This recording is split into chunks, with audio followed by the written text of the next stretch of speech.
for the day of February. Lou, Jackie, and Round the Car Guy is back. Da-da-da-dum. And again, a couple of appearances in a row. This is pretty good for you. I know. I'm on a roll. Actually, I'm just here so I don't get fined. Oh, all right, so that would be use it number while you three. can. That's right. Okay, That's right. Use Number it 3 today. while Jason's you not can. here, so he's going to get fined. He Now, is in gonna case get you're wondering fined. what we're talking about, that's, of course, the infamous phrase that Marshawn Lynch uttered Yes. over and over again during the Super Bowl week at the press conferences, and now he's trying to trademark the phrase. Much like, let's get ready to, well, Yeah. you know what the rest of that one is, because we can't Get even say fined. that. Yeah. So Let's get ready to get fined. that would be perfect. Yeah. So again, that's the reason for that statement. But got some good feedback already on your topic of discussion today. Awesome. So that's awesome. good. So we don't have to talk about it then. No. They want to know Okay. what you Whatever- mean. Whatever's on the It's top like, of your what does mind. that mean? There it is. What does that mean? You know, and we get this from time to time, probably more often than not as cars get older. But people come in and their car needs some major repairs, you know, whether it be one repair, an engine or a transmission, or maybe there's multiple things wrong with it. And we put together an estimate, and the next thing we hear is, well, the car's not worth that, Right. or that's half of what the car is worth. And so then the quandary becomes, you know, do you fix it, or do you say heck with it and go get a different And vehicle? replace it. Exactly. Fix it or replace it. Exactly. And one thing to keep in mind is that the average age of a car on the road today, this is a AAA study, is 11.2 years old. Okay. That's average. So that means for every brand new car that's sold today, Right. there's a 22-and-a-half-year-old car out on the road. And that sounds old, or maybe I just feel old. So, but you look at it, I mean, that means there's a lot of 1993, 1994 vehicles out there, which don't sound that old to me because, neither, because yeah. I owned them. I was working on them then. But cars certainly do last longer, and they're built better and stuff. So that's why the aging of the average age is over 11 years. And there's nothing wrong with that. Ask Warren Buffett. He'll tell you how long he owns a car. And then turn around and sell for $100 grand more than what it's worth. Right. Exactly. Wouldn't that be nice? I wonder if I could put Ron the Car Guy in some old car. We could auction it and get a lot of money for that. But anyway, so it's safe to say that older cars at some point you're going to be faced with an expensive repair.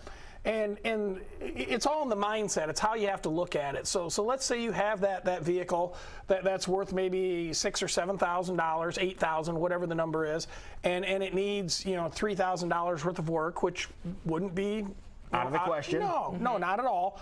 What do? And so what I usually tell people is any car that's needing $1,500 and up in repairs, the first thing you should do before you do the repairs is get a car physical.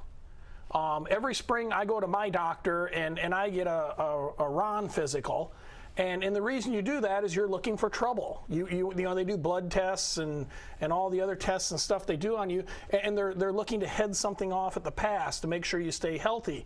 Well, you should do the same thing to your car before you put a lot of money into a repair, is get a physical on it. Have somebody go through and do a complete inspection so you know what's going on. So maybe you have your transmission has to be rebuilt, and you're dropping a bunch of money on that, and you say, well, before I do that, let's check and see what the brakes look like. Let's see what the cooling system looks like. The overall car, the cooling system, the suspension, all that, because, and this has happened to many people. I've heard it before where, a car comes in and maybe it needs some major suspension work, and all of a sudden they're like, oh my God, I just put a transmission in it 6 months ago. I wish I had known this then. Well, a car physical is not, it's not rocket science. You can't predict everything.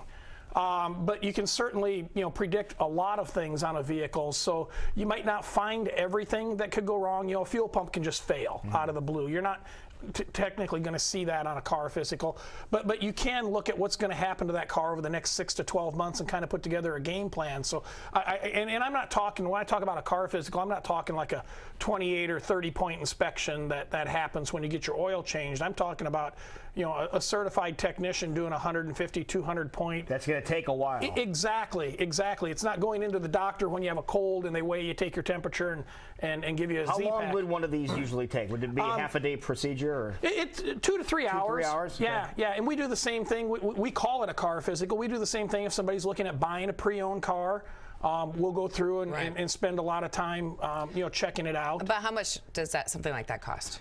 It's going to vary from shop to shop. I mean, we do them for $90. It's not a huge profit center, but it's also a good thing for people just to know what's going on. Absolutely, absolutely. See, my biggest fear is not knowing much about vehicles, taking it in, and I might think that my brakes need some work or something like that. Next thing I know, they're telling me my transmission is out, and da-da-da-da-da-da. How do I know, like, it really is going kaput? Is that just, I guess, finding... It depends on who you trust. Someone you trust? It does boil down to trust, because that's one of the biggest complaints in the auto repair industry is how do I know if I really need that? Right. And so you either have to trust somebody or go get a second opinion.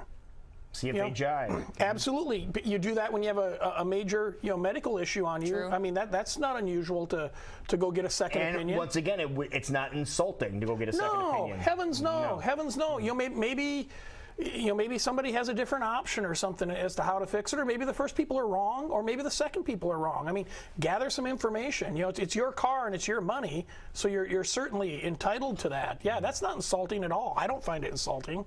The other thing is mindset when you're faced at a big repair on your vehicle.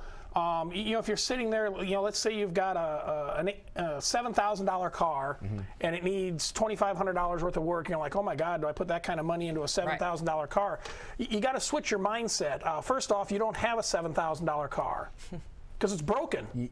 You have no value car. Exactly. You don't have a car. Yeah. Let's say it's a transmission or an engine or a major brake or suspension problem. It's not usable. You don't have a $7,000 car. Yeah, it's worth $200 if you take it to the junkyard. Yeah, exactly. And scrap's gone down. It's probably $150 now. So you don't have a car. So the way you have to look at it is if that car was fixed with what it needed, and it was on a car lot for sale. Good point. For $2,500. Would you buy it? Because basically you're buying your car back when it needs a major repair. And if the answer is yes, then you just go ahead and fix it. Right. We had a gentleman the other day that had a vehicle in, and it was an older vehicle and it needed an engine, and we were talking about engine options.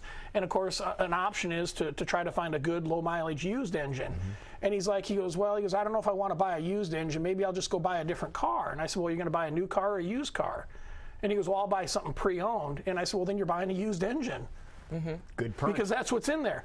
And so when you're looking at basically buying your car back, keep in mind you have knowledge of that vehicle that you don't of a pre-owned vehicle that you're looking at buying. You know where it's been and what it's done. You know if it's had struts and tires and a tune-up and how it's been driven, if it's been maintained, and certainly he's not here to defend himself, but if you operate a vehicle like Jason, you don't want to buy one of your cars back. But I mean, you have some inside knowledge on that vehicle as well. So a lot of it just boils down to mindset. You're in the unfortunate situation where your car needs a major repair, but oftentimes the cheapest pre-owned car you can buy is the one that you already have. Is your own. Exactly. Interesting way of looking at it. Yeah, thinking about that. All right, so again, if you have a vehicle that you're in this predicament, $90. Get a checkup from Ron. Absolutely. Get a physical on it and see what else it may need. So just go see Dr. Ron, and he'll take care of you over at Westside Auto Pros. Now, to find Westside Auto Pros, what's the easiest way to do so? Just go to westsideautopros.com. There's locations, phone numbers, how to get a hold of us. You can email me, whatever you want to do. Perfect. Ron the Car Guy, thank you, sir. You're welcome. Great as always. And once again, you're just here so I don't get fined. Thank you. Exactly. We have to rehearse this a little bit more often. I know. Okay, one more time.